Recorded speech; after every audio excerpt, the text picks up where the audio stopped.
బద్వేలు నియోజకవర్గంలో ఉన్నటువంటి ప్రజల పరిస్థితి ఈరోజు ఏ విధంగా తయారైందంటే కనుక అటు పినం మీద నుండి పక్కకు వచ్చి పోయిలో ఉన్నటువంటి పరిస్థితి ఈరోజు బద్వేలు నియోజకవర్గం మొత్తంలో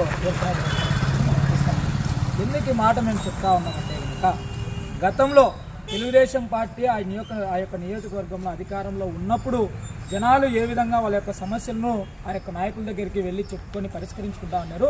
ఇప్పుడు దాదాపు 7 సంవత్సరాలుగా ఒక మహిళ ఎమ్మెల్యేగా ఉన్నారు. అక్కడ ఆమె కేవలం ఒక వర్గానికి మాత్రమే పెద్దపీట వేసేటువంటి కార్యక్రమాన్ని చేస్తూ అక్కడ ఉన్నటువంటి ప్రజలను అనేక రకాల ఇబ్బందులకు గురి చేస్తున్నటువంటి పరిస్థితిని ఈరోజు మనం చూస్తూ ఉన్నాం.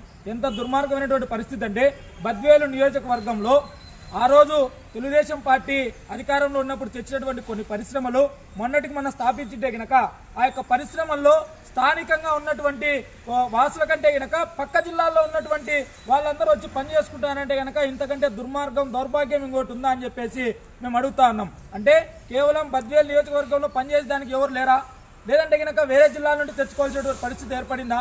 ఈరోజు ఓ చిన్న ఉదాహరణ చెప్తా ఉన్నాం. ఆ యొక్క బద్వేలు నియోజకవర్గంలో ఉన్నటువంటి మహిళా ఎమ్మెల్యే గారిని మేము ఈరోజు తెలుగుదేశం పార్టీగా ఏం చెప్తా ఉన్నామంటే కనుక కడప నియోజకవర్గంలో ఉన్నటువంటి కడప రెడ్డమ్మగా పేరు తెచ్చుకున్నటువంటి అసెంబ్లీ టైగర్ మాధవిరెడ్డి గారిని చూసి ఏ విధంగా సమస్యలపైన స్పందించాలి, ఏ విధంగా ప్రజల సమస్యలు తీర్చాలి, ఏ విధంగా ప్రజల్లో ఉండాలి, ఏ విధంగా ఎమ్మెల్యే అంటే నిత్యం ప్రజల్లో మెలగాలనేటువంటిది తెలుసుకోండి చూసి అని చెప్పేసి సందర్భంగా మేము తెలియజేస్తా ఉన్నాం.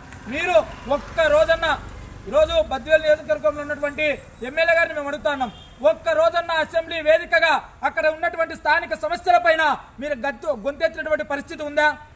మొన్నటికి మొన్న అదే బద్వేలు నియోజకవర్గంలో ఒక పాపను ఒక ప్రేమోన్మాది హత్యా ప్రయత్నం చేసి హత్య గావించి ఆమె చనిపోతే గనక దానిపైన హుటాహుటిన స్పందించి ఒక మహిళా ఎమ్మెల్యే అయినటువంటి మా మాధవిరెడ్డి గారు వెళ్ళి తక్షణం అక్కడికి నష్టపరిహారం ప్రభుత్వం తరపున ఇస్తే స్థానికంగా ఉన్నటువంటి ఎమ్మెల్యే అయినటువంటి మీరు ఏం చేస్తున్నారని మేము అడుగుతా ఉన్నాం.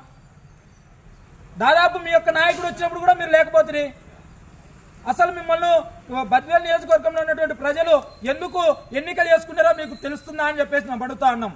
ముందు మీరు బై ఎలక్షన్లో గెలిచినారు, దాని తర్వాత బై ఎలక్షన్లో ఉన్నప్పుడు కనుక తెలుగుదేశం పార్టీ మీకు చాలా గౌరవం ఇచ్చింది.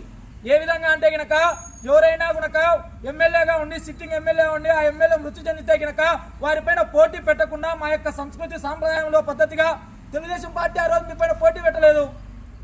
ఈరోజు మీరు గెలిచినటువంటి తర్వాత ఏం చేస్తా ఉన్నారు?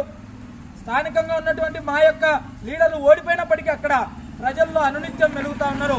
కాబట్టి ఈ యొక్క ఎమ్మెల్యే అయినటువంటి బద్వేలు ఎమ్మెల్యే గారు ఎమ్మెల్యేగా అన్ఫిట్ అని చెప్పేసి ఈ సందర్భంగా మేము తెలియజేస్తా ఉన్నాం.